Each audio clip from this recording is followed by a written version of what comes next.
না, এমপি হতে হবে এই স্পিকারের মতো। এই যে কায়সার কামাল এমপি নেত্রকোনার, তিনি একটি ঘোষণা দিয়েছে, এরকম ঘোষণা দিতে হবে সকল এমপিদের ভাই।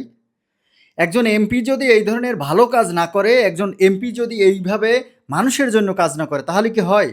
দেখুন, কায়সার কামাল তিনি ঘোষণা করেছেন যে তার উপজেলায়, তার দুটো উপজেলায় কোনো ধরনের রাজনৈতিক নেতারা সেই স্কুলের কমিটির সভাপতি হতে পারবে না। সিরিয়াস কথা, পরিষ্কার কথা। কারণ রাজনৈতিক দলের নেতারা যখন সভাপতি হয়, তারা তাদের রাজনৈতিক এজেন্ডা নিয়ে সেখানে কাজ করে, রাজনৈতিক মতামত সেখানে তুলে ধরে, রাজনৈতিক প্রভাব সেখানে ফেলায়। আর এই কায়সার কামাল, যে বর্তমানে ডেপুটি স্পিকার, তিনি যে ঘোষণাটি দিয়েছেন যে তার উপজেলায় 19টির মতো স্কুলে ইতিমধ্যে কমিটি গঠন করা হয়েছে এবং সেখানে অবসরপ্রাপ্ত শিক্ষকদের দ্বারা তিনি কমিটি গঠন করেছেন।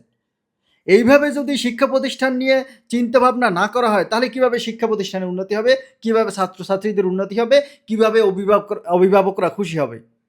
এই speaker, deputy speaker Kaiser Kamal সুন্দর একটি পদক্ষেপ নিয়েছে এবং এটা প্রশংসার দাবিদার। প্রত্যেক জেলায়, উপজেলায়, প্রত্যেক জায়গায়, প্রত্যেক স্কুল কলেজে এভাবে কমিটি দেওয়া উচিত, যেখানে রাজনৈতিক নেতারা সভাপতি থাকতে পারবে না। সিরিয়াস এবং পরিষ্কার কথা। এই স্পিকারকে আমার পক্ষ থেকে অনেক অনেক ধন্যবাদ। জানি না আপনি ধন্যবাদ দেবেন কিনা।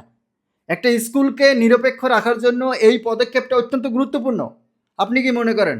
যদি ভিডিওটি ভালো লাগে এবং তার কথাটা যদি ভালো লাগে, এই ভিডিওটি শেয়ার করবেন এবং সবাইকে জানিয়ে দিবেন যে সব এলাকায় এভাবে কমিটি চাই, যেখানে কোনো রাজনৈতিক দলের নেতারা সভাপতি থাকতে পারবে না।